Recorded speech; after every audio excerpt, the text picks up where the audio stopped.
ஆண்டவரும் இரட்சகருமான இயேசு கிறிஸ்துவின் ஈடு இணையற்ற நாமத்தில் அன்றன்றுள்ள அப்பம் வாசகர்களுக்கு எங்கள் அன்பின் வாழ்த்துக்கள். 2025 ஆண்டு டிசம்பர் மாதம் 12ஆம் தேதி வெள்ளிக்கிழமைக்குரிய தின தியானம். இன்றைய தலைப்பு கிறிஸ்துவின் வருகை. மத்தேயு 24:44 சொல்லுகிறது, நீங்கள் நினையாத நாளிகையிலே மனுஷகுமாரன் வருவார், ஆதலால் நீங்களும் ஆயத்தமாயிருங்கள்.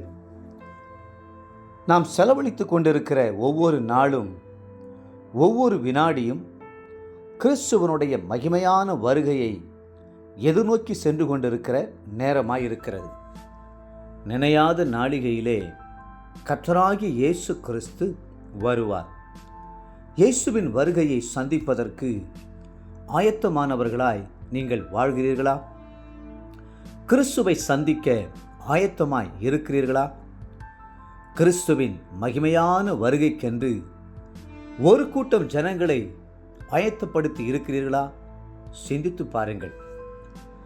அவர் வருகிற வரையிலும் நாம் ஊழியம் செய்யும்படி நமது திருமறைக்கேற்றபடி அவர் தாலந்துகளை தந்திருக்கிறார். அந்த 5 தாலந்தோ 2 தாலந்தோ 1 தாலந்தோ எதுவானாலும் சரி, அதை கொண்டு நாம் கர்த்தருக்காக ஊழியம் செய்ய வேண்டும். ஆத்துமாக்களை ஆதாயம் செய்ய வேண்டும். மட்டுமல்லாமல் நம்மிடம் உள்ள தாலந்துகளை குறித்து நாம் கர்த்தருக்கு கணக்கு ஒப்புவிக்க வேண்டும் என்பதையும் நாம் மறந்துவிடக்கூடாது. அநேகர் வருகையின் தரிசனத்தை இழந்திருக்கிறபடியால் ஊழியத்தில் உற்சாகமில்லாமல் இருக்கிறார்கள். துணிகரமான பாவங்களுக்குள் சென்று விடுகிறார்கள். அதே நேரத்தில் எவன் ஒருவன் கிறிஸ்துவனுடைய மகிமையான வருகையை எதிர்நோக்கி வாழ்கிறானோ அவன் பாவத்தை மேற்கொள்வதுடன் ஜெபத்திலும் வேத வாசிப்பிலும் ஊக்கமுள்ளவனாய் இருப்பான். கிறிஸ்து வருகிறார் என்பதை கிறிஸ்தவ விசுவாசிகள் இன்றைக்கு அறிந்திருக்கிறார்களோ இல்லையோ, சாத்தான் அதை அறிந்திருக்கிறான். ஆகவேதான் சாத்தான் தனக்கு குறைந்த காலமே உண்டு என்பதை அறிந்து யாரை விழுங்கலாமோ என்று வகை தேடி திரிகிறான்.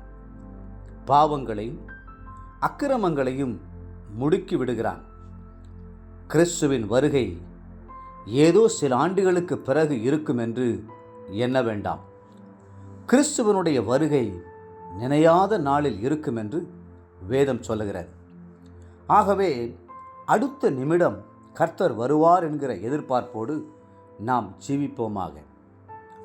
வேதம் சொல்லுகிறது, மத்தேயு 24ஆம் அதிகாரம் 27 மற்றும் 36ஆம் வசனங்களில், மின்னல் கிழக்கிலிருந்து தோன்றி மேற்கு வரைக்கும் பிரகாசிக்கிறது போல மனுஷகுமாரனுடைய வருகையும் இருக்கும்.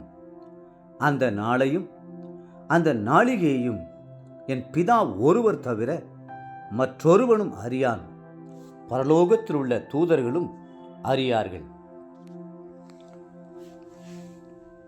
மத்தேயு 24ஆம் அதிகாரம் 38, 39 மற்றும் 44ஆம் வசனங்கள் சொல்லுகிறது, எப்படியெனில் ஜலப்பிரளயத்துக்கு முன்னான காலத்திலே நோவா பேழைக்குள் பிரவேசிக்கும் நாள் வரைக்கும் ஜனங்கள் புசித்தும் குடித்தும் பெண் கொண்டும் பெண் கொடுத்தும் ஜலப்பிரளயம் வந்து அனைவரையும் வாரிக்கொண்டு போக மட்டும் உணராதிருந்தார்கள்.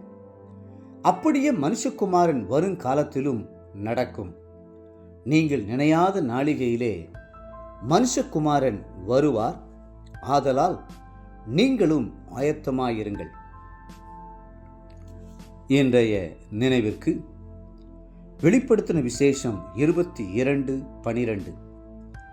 இதோ சீக்கிரமாய் வருகிறேன், அவன் அவனுடைய கிரியைகளின்படி அவன் அவனுக்கு நான் அளிக்கும் பலன் என்னோட கூட வருகிறது.